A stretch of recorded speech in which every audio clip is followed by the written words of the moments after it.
মানে ধরিয়ে নেওয়া হয়েছে, সেটা শুনিয়ে আমি খুব বেশি আনন্দিত হয়েছি এবং সেই কথার উপরে আমি মাননীয় মুখ্যমন্ত্রীকে আমি ধন্যবাদ জানাই, যেটা আরও আগেও হইতো আসলো। শুধু নুরুল নাই, আরও অনেক নুরুলের মতো আরও অনেক আছে। এখানের মধ্যে আমরা যারা জমিন প্রপার্টিওয়ালা মানুষ, আমরা কিন্তু এখানে কোনো সুবিচার আমরা পাইয়ান না এবং অনেক মানুষে অফিসে হাঁটতে হাঁটতে কিভাবে হ্যারাসমেন্টের শিকার হন? এখানেও তারা আমরা কথা কিছু শুনে না।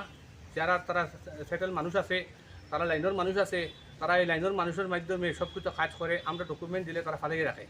এই ধরনের প্রচুর ডকুমেন্ট আমরা দিছি। তো গত কিছুদিন আগে আমরা এখানে লোকাল আমরা সেটেলমেন্ট অফিসার খালেদা ম্যাডাম খুবই ভালো মানুষ, মেলুক মানুষ, টাইম খুব ভালো, এবং তার এখানে আমি এটা যোগাযোগ করছিলাম। 2020 মহামান্য সুপ্রিম কোর্টে একটা রূপরেম ভার্সেস ইউনিয়ন অফ ইন্ডিয়ার উপরে একটা ওয়াকফের একটা হিসাব সাবা হয়েছিল। সেটার মধ্যে তারা দিয়া দিচ্ছেন, আমি তথ্য জানবার আইনে সেগুলো আমি কালেকশন করছি। করার পরে এখানেও তারা রিপোর্টে যেগুলো নাম উল্লেখ করছে সেই নাম অনুসারে এবং রেকর্ডও নামে মিল খায় না।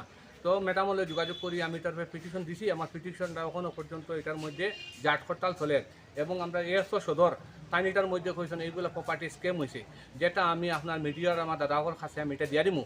তো এখানোর মধ্যে আমি ওটাও সরকারের কাছে চাই আর যে এখানোর মধ্যে পাটোয়ারিটা আসলে তারা অত পাওয়ার করতে কি পায় এবং তারা যেটা হয় ওটা অফিসাররা হয়তো নানান দায়িত্ব দেওয়া হয়, তারা তো সময় থাকে না এটা দেখার লাগিয়া।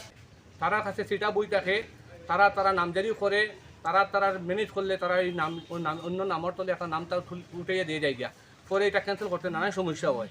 তো এখানোর মধ্যে আজকে আমি মনে করবো যে টাডারেস যেটা, সেই টাডারেসটা টোটালি স্টপ করবার লাগিয়া। কারণ টাডারের মধ্যে বহুত জালিয়াতি মানুষের নামজারি আছে, অবৈধ মানুষের নামজারি আছে, এবং যদি টাডারেস কমপ্লিট করতে হইলে ফার্স্ট আরএস এবং সেকেন্ড আরএস রেকর্ডটারে ভেরিফাই করিয়া এরপরে টাডারেসের নামটা ফাইনাল করা হোক। আমি মনে করি যে ওটাও আমি আজকে মিডিয়ার বাইকগুলোর মাধ্যমে আমি ওটাও কই আর টাডারেসটা যে যে আমার জানা মতো এইগুলার ইনকোয়ারি করা হোক। কারণ অনেক ভুয়া মানুষের নাম আছে এবং কোনো কোনো জায়গার মধ্যে দেখা গেছে 14 কাঠা জমিন নামজারি, দেখা গেছে 90টা নামজারি।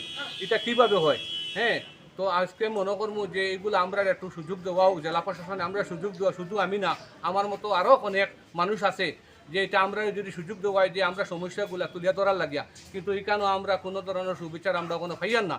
আর যখন সরকার পরিবর্তনের সরকার যখন আইছে, আমরা আশাবাদী যে আমরা সঠিক বিচার আমরা পাইমু। আপনার এরিয়াত আমার প্রচুর জায়গা আছে, আপনি একটু আমার সময় দিবা, কিছু আমার ভুল ভ্রান্তি আপনারা তুলিয়া ধরতে লাগবো। তাই না আমার কথা শুনেন না, মানে একটু বোঝা যায় তাই ফাটোয়ারি নিই না আরও কিছু, মানে তার বেশি তকব্বরি অহংকারটা একটু বেশি। এইখানে অফিসের মধ্যে আরও আমার দাদাগুলো আছেন, আরও বোনেক আছেন, তারা জানে আমি দীর্ঘদিন থেকে আমার যথেষ্ট সহযোগিতা তারা করে। কিন্তু যে এরিয়ার দায়িত্ব যারা আছে এরাও তো একটু আমাদের সময় দেওয়ার দরকার আছে।